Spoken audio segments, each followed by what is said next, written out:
Muy buenos días a todos nuestros adheridos que nos están acompañando el día de hoy en el webinar Migración en México, retos y oportunidades de vinculación empresarial.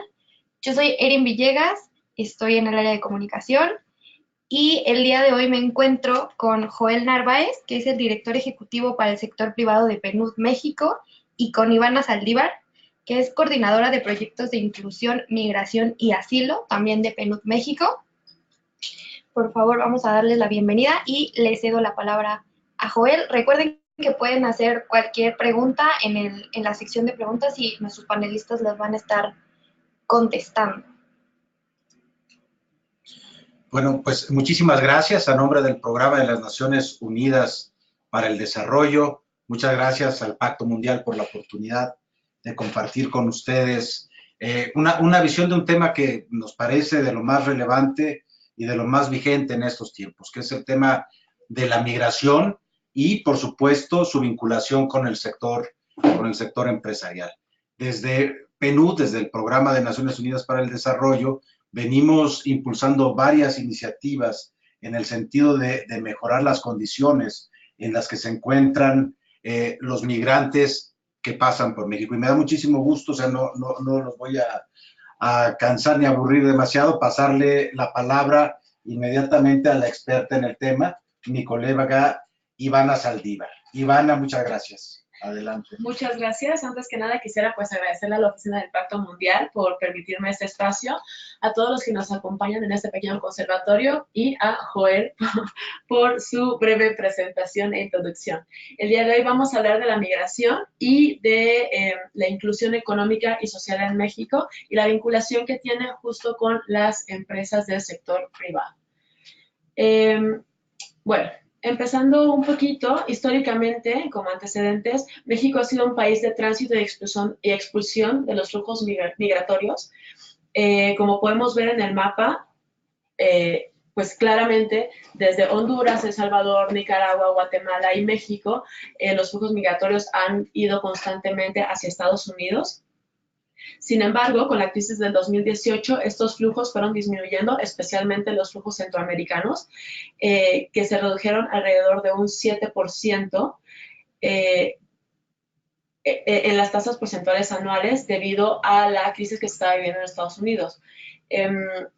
Hacia 2016, y en conjunto con el endurecimiento de las políticas migratorias estadounidenses, la tendencia del tránsito también disminuyó y convirtió a México en un país de destino. Dejó de ser visto como un país de tránsito para que la población centroamericana comenzara a enfocarse en quedarse a vivir dentro de este país.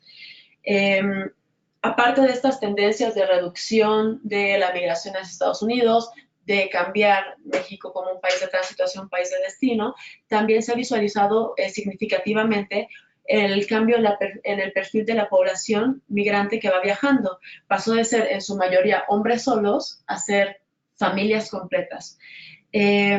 Tanto niños, niñas, mujeres embarazadas, personas con discapacidad, personas de la tercera edad comenzaron a ser parte de este flujo, significando una nueva red de vinculación, pero aparte también una nueva red de retos que iban enfrentando a lo largo del camino. Estas dos imágenes se hicieron muy famosas durante la denominada caravana del 2018 y muestran gráficamente justo lo que les hablaba del cambio de los perfiles. Vemos tanto a niños pequeños viajando con las familias como a mujeres, como parte de un flujo migratorio que antes solía ser casi exclusivamente de hombres. Otro ejemplo lo encontramos en el informe sobre desafíos de la migración que publicó en 2018 la CNDH y la UNAM en conjunto, en el que se cuenta la historia de una mujer hondureña de 40 años que migró junto con su familia, tanto hijos, nietos y su hermana, en total 10 personas. Esta familia se encuentra realizando su trámite de asilo para quedarse en México, ¿no? Es una mujer hondureña de 26 años que contó su historia y que, pues bueno, es una muestra gráfica de esta tendencia hacia una migración familiar en conjunto. Estas tendencias nos abren un poquito el camino a hablar de la migración en México como una migración mixta, que ya no es exclusivamente económica. Pero ¿a qué nos referimos cuando hablamos de la migración mixta? Este concepto destaca la complejidad contemporánea de los movimientos migratorios actuales y muestra las diferentes categorías de migrantes y refugiados que comparten rutas similares, en las cuales también comparten vulnerabilidades tanto en los países de tránsito como en el país de destino. Entonces, por un lado, tenemos lo que es la migración económica, que la podríamos explicar como una migración motivada por la pobreza, el desempleo, la falta de condiciones laborales dignas en el país de origen, y que es hasta cierto punto elegida, como, o sea, sí, es empujada por la pobreza, pero al final de cuentas las personas deciden migrar. Por otro lado, está la migración de las personas con necesidades de protección internacional, quienes en lugar de decidir migrar, se ven forzados a hacerlo. Esto es porque su vida o porque sus libertades se encuentran en riesgo por motivos de raza, religión, nacionalidad, género, pertenencia a algún determinado grupo social o por sus opiniones políticas. Estas personas, si se quedan en país de origen, lo más seguro es que vayan a ver en peligro su vida y o sus libertades en general. Entonces, bueno, podemos diferenciar, por así decirlo, estas categorías una de la otra a través de los motivos que los impulsan a migrar, a abandonar sus países de origen. Ahora que nos hemos adentrado un poco en los conceptos, que ya conocemos la diferencia entre un tipo de migración y el otro, podemos hablar de ciertos números, como datos duros. En cuanto a la migración económica, es sumamente difícil conocer la cantidad de personas que ingresan porque lo hacen generalmente de manera irregular. Esto quiere decir que, bueno, pasan por puntos ciegos en las fronteras, pasan por lugares, por zonas en las que, aparte de que se enfrentan a muchas situaciones de seguridad, pues bueno, no hay alguna autoridad que pueda dar seguimiento o que pueda dar un registro a su ingreso. Sin embargo, las cifras oficiales nos dicen que alrededor de 138,000 personas ingresaron durante el año 2018 y hasta julio del 2019 esta cifra alcanzaba 460,000 ingresos. Esto refiere a una tasa de crecimiento de un 232% del flujo migratorio. Esta es una cifra histórica a nivel pues en México a nivel nacional y que pues bueno, sin duda causa pues mucho ruido, ¿no? Sin embargo, aparte, hay que ponernos un poquito en perspectiva al respecto. Estamos en un país de 112 millones de habitantes, en el cual el hecho de que crucen 460,000 personas la frontera en un tipo de migración económica que generalmente no busca quedarse en México, pues bueno, no representa ni siquiera el 1% de la población al final de cuentas, ¿no? Entonces, bueno, sí son cifras que son sumamente altas y que son importantes, sobre todo porque destacan una situación específica y de mucha vulnerabilidad, tanto en países de origen como durante el trayecto y llegando a México, pero que tampoco representa una amenaza general para la población mexicana o para las cuestiones de vinculación empresarial en México. En cuanto al tema del asilo, en el caso de las personas que necesitan protección internacional, como podemos observar, se ha elevado significativamente las solicitudes de asilo, pasando de 2,137 en 2014 hasta 31,355 solicitudes de asilo en los primeros 7 meses del 2019. Si aproximamos que en promedio los grupos familiares son de 3 personas, estaremos hablando de unos 90,000 individuos aproximadamente huyendo de la creciente violencia que existe en sus países. A la par, de esta tasa de crecimiento en las solicitudes de asilo, también hay un incremento significativo en la tasa de reconocimiento, la cual se elevó de un 64% de 2017 a un 85% en 2019. ¿Esto qué significa? Que justamente la gravedad de la situación que se está viviendo en el país de origen está repercutiendo, bueno, está creando una tendencia también a que las autoridades mexicanas reconozcan la situación que está en el país de origen y reconozcan a estas personas que están huyendo y que sus vidas están realmente en riesgo en el país de origen. Si hacemos un poquito de números, tendríamos que aproximadamente 26.600 casos de los 31.000 que han sido solicitados hasta julio serían reconocidos en este año, ¿no? Las tendencias actuales van a que se alcanzará una cifra de 60.000 solicitudes de asilo durante el 2019. Ahora, ya vimos un poquito de la realidad en términos de definiciones, en términos de algunos números, pero no podemos dejar de lado el hecho de que estamos hablando de seres humanos, de personas. Cada uno de estos números que vemos es una persona o un grupo familiar que está viviendo una situación de alta vulnerabilidad. Un ejemplo, se los pongo aquí, que es también del documento que les compartía anteriormente, que publicó la CNDH junto con la UNAM en el 2018, y cuenta una historia de un migrante guatemalteco de 34 años que dice que lleva varios meses en el país, o sea, en México, está en una condición muy vulnerable ya que no cuenta con amigos ni familiares que lo apoyen. Es una de las razones también por las cuales dejó su país, porque el país de origen tampoco tiene familiares. En México se dedica a la mendicidad, justo por la falta de oportunidades laborales para los migrantes y los refugiados. Y en ocasiones también a bolear zapatos. Por esta situación de estar trabajando en la calle y en condiciones pues, de máxima vulnerabilidad, ha sufrido abusos, tanto criminales, insinuó que fue abusado sexualmente en la frontera, y también ha recibido abusos por parte de la policía y de organizaciones de la sociedad civil en general. Perdón, y de la sociedad civil en general. Esto es relacionado con la xenofobia, ¿no? ¿Para qué les cuento esta historia? Para que, por favor, no dejemos nunca de lado el hecho de esto, ¿no? Las vulnerabilidades a las que se enfrentan estas personas por la falta de oportunidades laborales y la falta de oportunidades que, en general, que existen en México relacionadas con la xenofobia. Entre los retos, los que presenta la población migrante y refugiada, la podemos dividir en diversos tipos, pero bueno, ya aquí les presento 4 muy en general.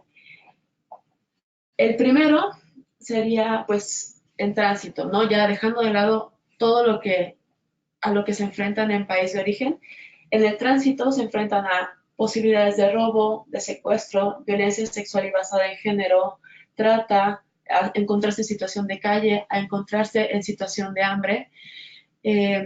Esto se ve, claro, mucho más agravado en una situación en la que nos encontramos hablando no de hombres solos, sino también de familias, de niños pequeños, de mujeres embarazadas que están sufriendo todo esto en el camino. Ahora, al llegar a México, al ingresar, se encuentran con la negación de acceso al territorio, el riesgo latente de deportación, xenofobia, discriminación, racismo, falta de información respecto a los procedimientos migratorios y sobre la solicitud de la condición de refugiado, un endurecimiento en la aplicación de las políticas y del control migratorio y policíaco. Esto quiere decir que en las fronteras sur, por ejemplo, constantemente miembros de la policía piden documentos. En otras ocasiones, si las personas tienen una copia o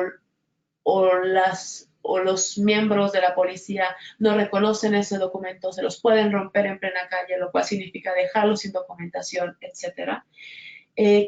Criminalización de la migración, violaciones a los derechos humanos. Se enfrentan también a redes del crimen organizado, y a encontrar a sus agentes persecutores. Recordemos que muchos de ellos, sobre todo las personas que vienen bajo el perfil de necesidades de protección internacional, están viajando huyendo generalmente de las pandillas. Entonces, bueno, corren el riesgo, está el riesgo latente de que en algún momento se los vayan a encontrar aquí en México y que, pues bueno, las amenazas que recibían en país de origen también las reciban estando aquí en México. Los retos a nivel psicosocial son incertidumbre generalizada, aumento del estrés, aumento de las actitudes violentas, y que las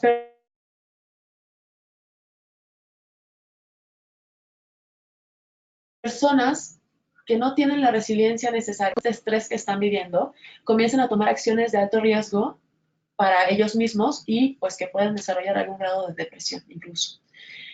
En cuanto al tema, ya estando en México, tienen documentación, ya son refugiados reconocidos o como migrantes lograron obtener una visa humanitaria.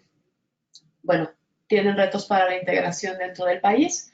Uno, con el aumento de la xenofobia en general, la falta de documentación para acceder al empleo y para las oportunidades educativas, o en el caso de las personas que ya tienen la documentación, falta de reconocimiento de esta. Esto es, las personas llegan con una visa humanitaria o con una residencia permanente a solicitar empleo, muchos empleadores desconocen esta documentación y entonces lo que hacen es decirles, no, pues esto no me sirve, yo necesito sí o sí un INE, o necesito sí o sí tu partida de nacimiento, o necesito sí o sí tu CURP, a pesar de que la COMAR, que es la Comisión Mexicana de Ayuda al Refugiado, les emite una CURP temporal, pues a veces, como tiene una fecha de vencimiento, esta CURP tampoco es reconocida.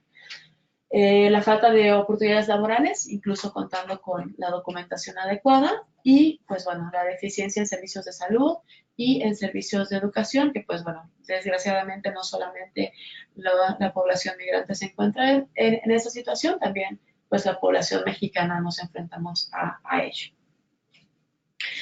Sin embargo, no todos los datos son malos.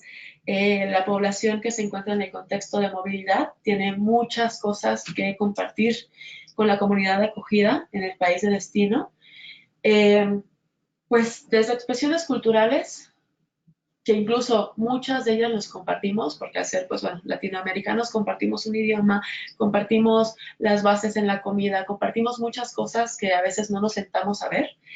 Experiencias laborales, la denominada fuga de cerebros, personas altamente capacitadas, personas altamente inteligentes que vienen a México a trabajar o que vienen a México y buscan oportunidades estudiantiles, que pues bueno, a veces es un poco difícil que las encuentren, y una fuerza laboral calificada, ¿no? Que al final de cuentas también al encontrarse, hacer una fuerza laboral calificada y encontrar un empleo digno, un empleo estable que les ofrezca seguro social, que les ofrezca todas las prestaciones de ley en la que ellos pagan impuestos, pues ellos están contribuyendo también al crecimiento de la comunidad de acogida, están contribuyendo al crecimiento de México.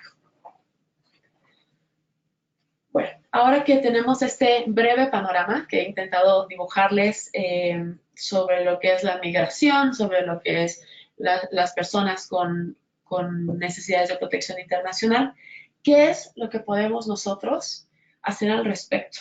¿Qué tantas opciones tenemos para hacer frente a un fenómeno de tal magnitud y que está afectando a tantas personas, ¿no? En todos los aspectos. Bueno, desde Naciones Unidas a nivel mundial se adoptaron, en 2016 la Declaración de Nueva York para los Refugiados y los Migrantes, que es conocida en corto como la Declaración de Nueva York, cuyo objetivo es mejorar la forma en la que la comunidad internacional responde a los grandes desplazamientos de refugiados y de migrantes. De aquí surgieron el Marco Integral de Respuesta a los Refugiados y el Pacto Mundial para la Migración Segura, Regular y Ordenada. El primero, que es el Marco Integral de Respuesta, busca disminuir las presiones de los países que acogen a grandes números de refugiados y esto es un marco general mundial y dio pie a la creación de un marco regional.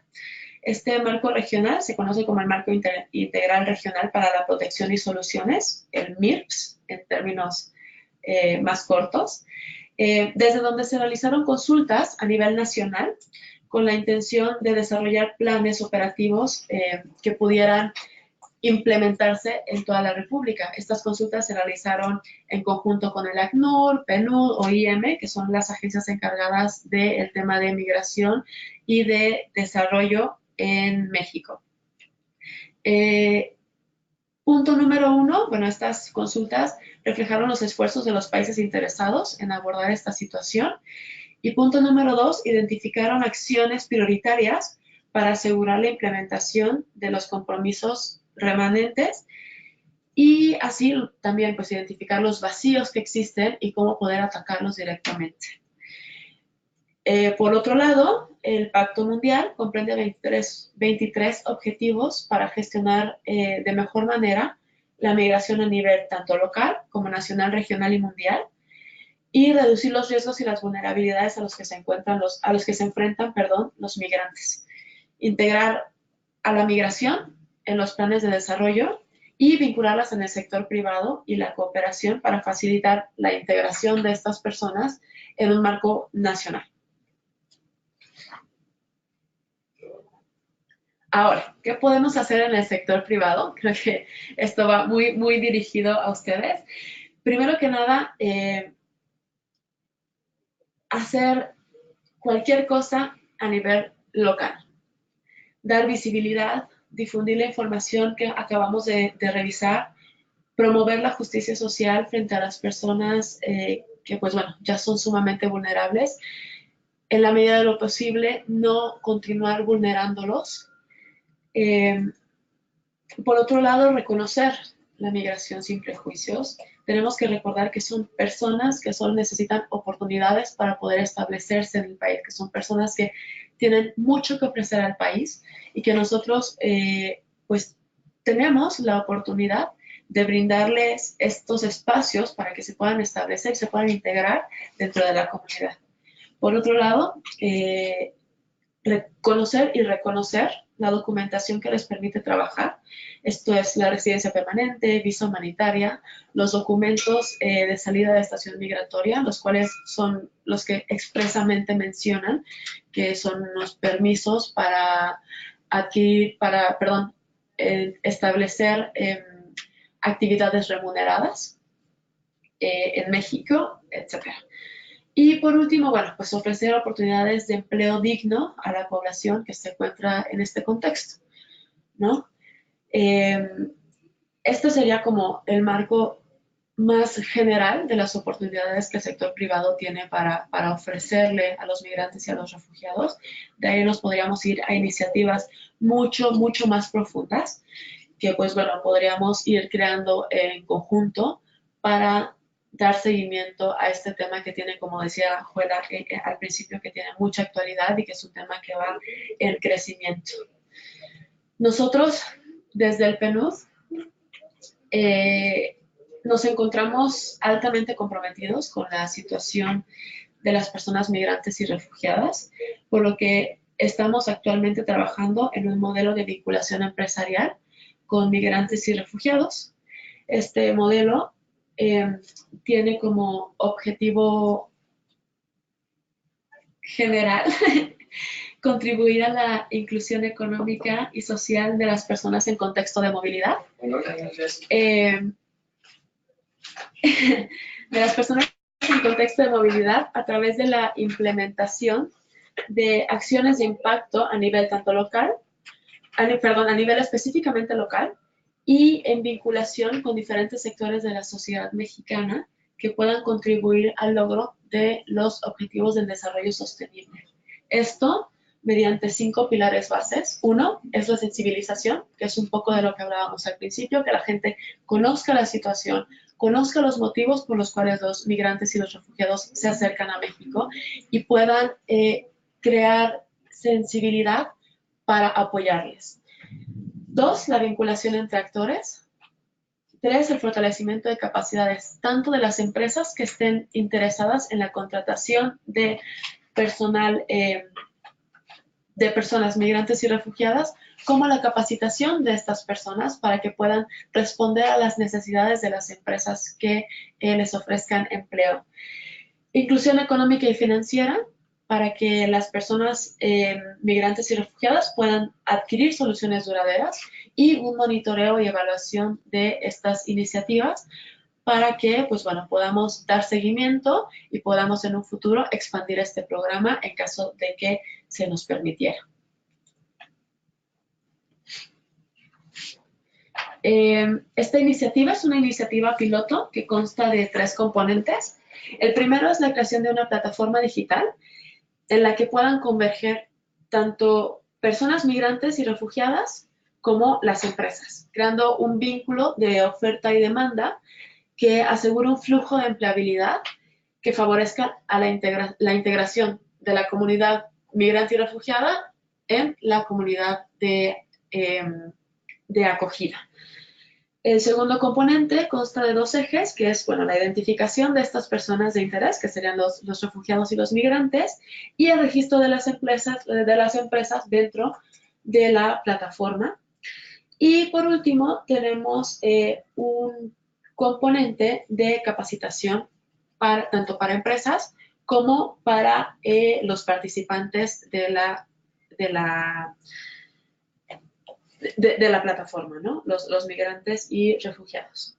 Por último, existe un seguimiento a través de monitoreo y evaluación con el cual pretendemos revisar la viabilidad del programa piloto y posteriormente replicarlo en otras ciudades. La idea de este proyecto es crear un modelo que pueda utilizarse en cualquier ciudad, estado de la República, a cualquier nivel, y que podamos entre todos beneficiarnos de la integración de estas personas, ¿no? Darles las herramientas que ellos necesitan para que ellos puedan integrarse en nuestro país.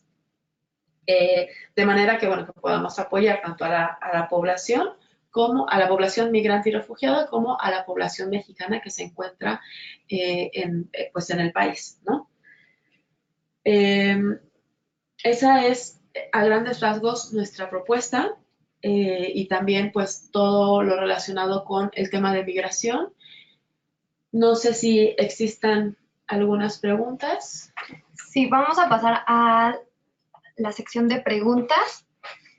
Pueden escribirnos sus preguntas en la sección de preguntas y aquí para que los panelistas las puedan contestar. Tenemos la pregunta de Diego Jesús, que dice, ¿qué pasaría con las personas que no cumplan los requisitos o el perfil que requieren las empresas?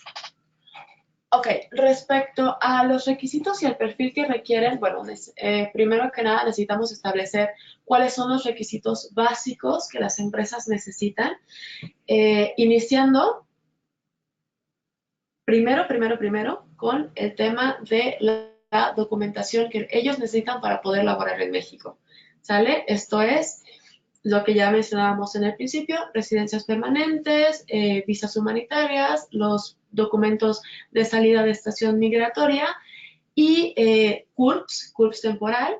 Ellos pueden con esta documentación acceder al RFC, acceder también a el Seguro Social, a inscribirse al Seguro Social y bueno, en cuestión de documentación ya es una documentación básica con la cual una empresa podría contratarlos. Ahora, en caso de que no cumplan con cuestiones más específicas, por ejemplo, cuestiones educativas o perfil de experiencia, bueno, siempre podemos continuar buscando dentro de la plataforma, por ejemplo, algún nuevo candidato que pueda cumplir con estos requisitos. Espero con eso responder tu pregunta. Muchas gracias. Vamos a seguir esperando las preguntas que nos lleguen. Recuerden que esta presentación va a llegarles a sus correos junto con un reconocimiento por haber participado, pero para esto deben de permanecer en todo el webinar completo y también vamos a hacerles llegar el link de la grabación de este webinar a sus correos igual. Sí, quizá yo ampliaré un poco el comentario de Ivana en el sentido de que finalmente estamos hablando de vinculación de oferta con demanda. O sea, afortunadamente México es un país muy grande y una de los aprendizajes que hemos ido teniendo a lo largo de los años en este tipo de iniciativas es que a veces existe como una desalineación de lo que se necesita en algunos lugares y de lo que se oferta en otros lados. Entonces, un poco la iniciativa propuesta del Programa de las Naciones Unidas para el Desarrollo es empezar con una plataforma de vinculación que identifique primero cuál es la demanda. O sea, no es algo que se nos ocurrió en una tarde de café lluviosa como las que hemos tenido últimamente, sino que hay empresas con nombre y apellido que se han acercado con nosotros y nos han manifestado su necesidad de contar con personal que no encuentran en la región donde ellos están. Y hemos encontrado que dentro de los flujos migratorios también existen personas con esas capacidades. Entonces, no es la pregunta específica si solamente en una empresa no se cumple los requisitos para el perfil de puesto que se busca, sino la idea, el objetivo es tener una gran base de datos donde existe esta vinculación para formar relaciones de manera virtuosa. Margarita Rincón pregunta, ¿cómo decidir por contratar a un migrante en vez de a un mexicano que también necesita el trabajo y lo busca en su propio país? Ok, bueno, mucho del sentido de esta conversación era también para presentarles el hecho de que antes de ser migrantes, antes de ser solicitantes de asilo o ser refugiados, son personas, ¿vale? Todos somos personas, mexicanos, estadounidenses, españoles, centroamericanos, somos personas. Y yo creo que ahí, bueno, son un poco los procesos de las empresas de ver cuestiones de calificaciones, ¿no? No guiarnos por una nacionalidad, sino más bien por las calificaciones que tiene esta persona, la experiencia que tiene y al final de cuentas, pues, deshacernos un poquito de la idea de que pues estamos en México, solamente tenemos oportunidades para mexicanos, cuando justamente lo acaba de mencionar Joel, tenemos una amplísima oferta de empleos en las cuales, pues bueno, todos podemos encajar perfectamente sin dejamos de pensar en nacionalidades. Enrique Sánchez nos dice, ¿cómo la sociedad civil se puede integrar a colaborar con el pacto?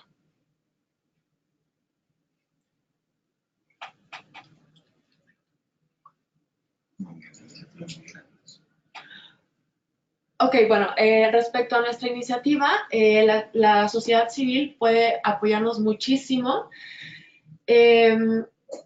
empezando por el tema de dar a conocer nuestra iniciativa.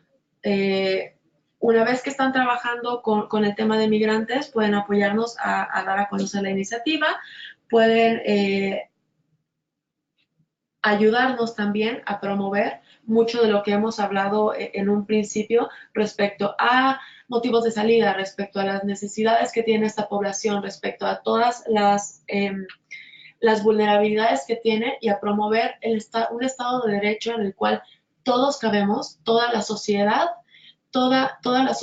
es sujeto a derecho y todos tenemos pues esta necesidad de oportunidades y que no las podemos negar solamente porque seas de otro país, ¿no? Quizá a lo mejor en el contexto del Pacto Mundial también comentar que existe la posibilidad de adherirse al pacto como organizaciones de la sociedad civil. También digamos que la puerta está abierta para participar en este tipo de iniciativas. Obviamente las empresas o organizaciones que se adhieren al pacto comparten los valores de la Agenda 2030 y del propio. Ana Gabriela Tamayo dice, ¿cuál es la penetración de esta iniciativa entre empresas mexicanas? ¿Cuántas empresas han adoptado esta plataforma? Ok, Ana, mira, te cuento, esta plataforma está apenas en desarrollo. Tenemos varias empresas interesadas que ya nos han contactado para apoyarnos con la vinculación directa, pero todavía se encuentra en desarrollo. Esperamos estarla presentando hacia marzo del próximo año, hacia principios de marzo, finales de febrero, en una presentación pues ya más pública, en la cual estaremos abiertos para que puedan más empresas anexarse a nuestra plataforma y pues bueno, ir ampliando la red que tenemos. Y José dice, Eso no lo saltamos. ¿qué impacto se espera obtener por parte de los mexicanos ante este pacto? ¿Qué impacto se espera obtener por parte de los mexicanos ante este pacto? Bueno, este proyecto, para empezar, es un poco alejarnos de la xenofobia generalizada. Ahora, este proyecto vincula no solamente a migrantes y a refugiados, también está pensado para mexicanos que han sido retornados retornados a Estados Unidos y que, pues, una vez que llegan, pues están sin empleo. Antes podían en Estados Unidos mantener a sus familias, ahora estando en país de origen, pues no tienen empleo, no pueden cómo mantener a sus familias en su comunidad, y también pues que se enfrentan a que muchas veces ni siquiera han vivido tanto tiempo en Estados Unidos que ya han perdido un poco la cuestión cultural con México.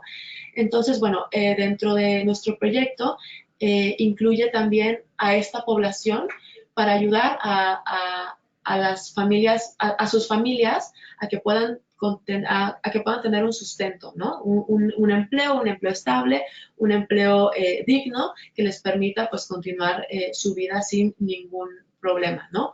Ahora, por otro lado, el hecho, como les mencionaba hace un ratito, el hecho de que las personas migrantes y refugiadas obtengan un empleo estable, un empleo formal en México, en el cual están pagando impuestos, en el cual están pues sí, están contribuyendo al crecimiento también de México, al crecimiento y al desarrollo. Son personas altamente capacitadas en muchos aspectos que también están contribuyendo al país, ¿no? Que están dando conocimiento, generando conocimiento, y que aparte están pues ayudando a la comunidad en general. Yo me permitiría ampliar un poco también desde la perspectiva de la Agenda 2030. O sea, también recordar que la Agenda 2030 parte de tres principios. Parte de tres principios sin los cuales no vamos a lograr alcanzar los objetivos de desarrollo sostenible. El primero es el principio de universalidad, es decir, la Agenda 2030 plantea que es una agenda para todos los países, ricos, pobres, y se adapta a todas las realidades. En México mismo vivimos diferentes realidades, o sea, no podemos hablar de un México único que manejamos. Es muy diferente la península de Yucatán a la de Baja California o a Tamaulipas con el Istmo de Tehuantepec. El segundo principio de la agenda es que es inclusiva, y el principio de inclusión de la Agenda 2030 nos dice que es una agenda para las personas, desde las personas. Ojo, de las personas para las personas, no de los oaxaqueños para los oaxaqueños o de los de la delegación Miguel Hidalgo para los de la delegación Miguel Hidalgo, sino en general de las personas para las personas, donde una de las cuestiones más importantes es que no dejemos a nadie atrás. Uno de los grandes desafíos como país, como región en Latinoamérica, particularmente como país en México, es la enorme desigualdad que vivimos entre diferentes regiones, entre diferentes sectores, entre diferentes personas. Y el tercero es que es integral, o sea, tenemos que ir hacia el cumplimiento de todos los objetivos. Y uno de los objetivos de desarrollo sostenible, que es muy relevante, es el 16, es el que tiene que ver con la paz y las instituciones sólidas. Si nosotros no somos capaces como país y como mundo, como humanidad en general, de dar oportunidades a las personas para no dejar a nadie atrás, va a ser muy difícil que podamos construir un entorno de paz y de prosperidad en el futuro.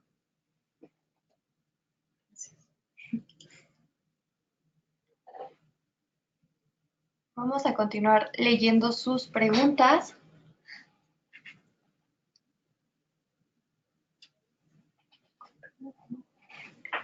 Dice, ¿hay alguna alianza del Pacto Mundial con asociaciones para que integren en la cultura laboral mexicana de estos grupos de personas en aspectos de idioma? ¿Dónde se puede referir a las personas que lo requieren, ya que estas barreras son un bloqueo más de las oportunidades de personas de cualquier nacionalidad u origen con distinta lengua? Ujú. Bueno, en general, el Pacto Mundial, como decíamos, es una alianza empresarial, es una red empresarial que va orientada a organizaciones que comparten los diferentes valores.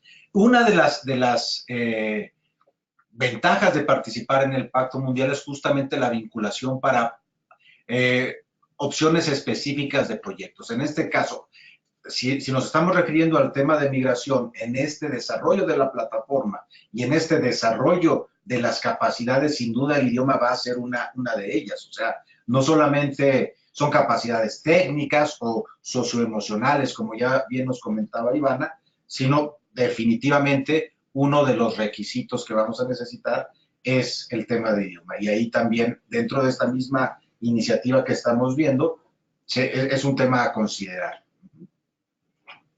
Sí, sí, efectivamente. De momento hay algunas organizaciones de la sociedad civil, especialmente en Ciudad de México, que se dedican, bueno, no exclusivamente, pero que también ofrecen clases para especialmente refugiados, pero también pueden acercarse a algunos migrantes, pueden tocar puertas y ver qué sucede en ese aspecto. Y bueno, ya de ahí dar seguimiento para pues aprender el idioma español en caso de que lo necesitan. Porque por supuesto no estamos hablando únicamente de una migración de Centroamérica, también estamos hablando de haitianos, de personas de Irak, de personas de etcétera, etcétera, ¿no? Dice, en México hay un gran índice de desempleo para la población mexicana. ¿El integrar a los refugiados o inmigrantes a la sociedad económica afectaría a los estudiantes egresados y a la población en general? En lo absoluto. En lo absoluto. Lo hablaba en un principio y bueno, les decía que somos un país con casi 120 millones de habitantes, en el cual que ingresen 400,000 personas representa menos del 1% de la población. Eso por un lado. Por el otro, México sigue expulsando muchísima población, a pesar de que se hayan reducido los índices. Hay muchos mexicanos que están viajando al extranjero y surgió una clase de equilibrio, por así decirlo, ¿no? Las cantidades de las personas eh, que ingresan desde otros países no significan un atentado laboral en contra de los mexicanos en lo absoluto. Al haber cambiado la migración y que ya sean familias completas las que llegan a México a vivir, ¿qué aspectos educativos deberían de tomarse en cuenta para jóvenes o niños para que obtengan un desarrollo académico de calidad? Ay, esta es una pregunta buenísima. Bueno, en los aspectos educativos significa un reto impresionante,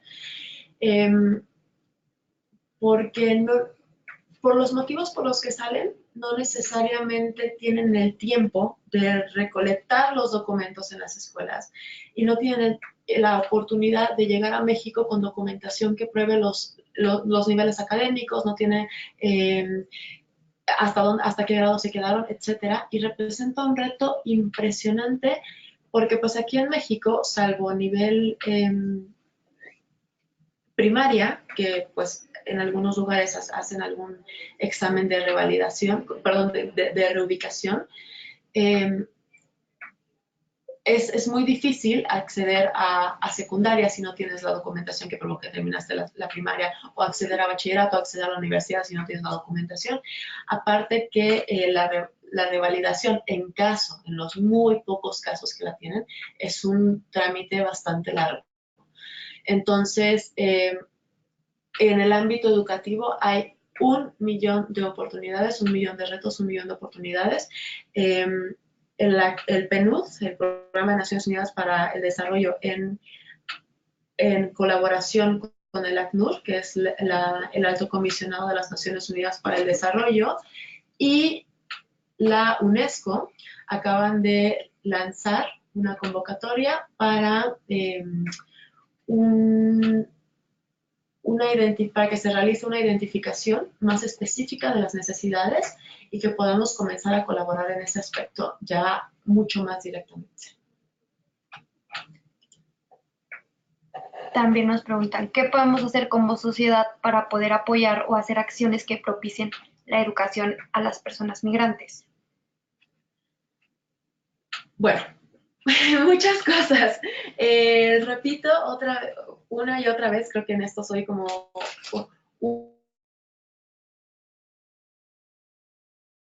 un pequeño cotorrito, pero empezar a disminuir. No nos están quitando espacios educativos, no nos están quitando espacios laborales, son personas que vienen como cualquier otro niño a aprender. Hay una frase de la UNICEF que me encanta que dice que antes de ser migrantes son niños, y que pues bueno, brindarles a ellos una oportunidad significa muchísimo. Ahora, la sociedad civil puede, en caso de que se especialice en temas de educación, por ejemplo, puede hacer acompañamientos de esta población para que se puedan inscribir de manera más fácil a las escuelas, o identificar una red de escuelas que tengan interés en ofrecer oportunidades educativas para estas personas, y de esta manera, pues bueno, ir creando una red y una conciencia mucho más amplia al respecto.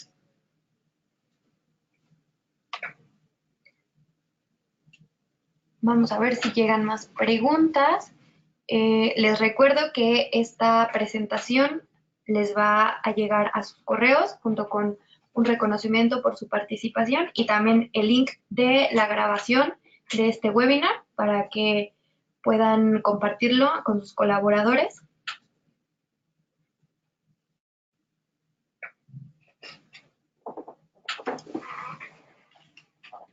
Ok, dice, ¿cómo podrán entrar a laborar dentro de las empresas sin contar con documentación? Ok, en ese aspecto no es posible que una persona comience a trabajar, obviamente, en la vía formal si no tienen la documentación. Para esto, dentro de la plataforma que estamos creando, podremos brindar la asesoría a las personas que todavía no tengan la documentación para que puedan acceder a ella. Lo más importante, antes de cualquier otra cosa, es que ellos pues, bueno, puedan tener estos documentos que le permitan, uno, permanecer en el territorio mexicano, y dos, poder acceder a un empleo o ofertas de trabajo dignas al sector formal y poder pues, también contribuir con la comunidad mexicana.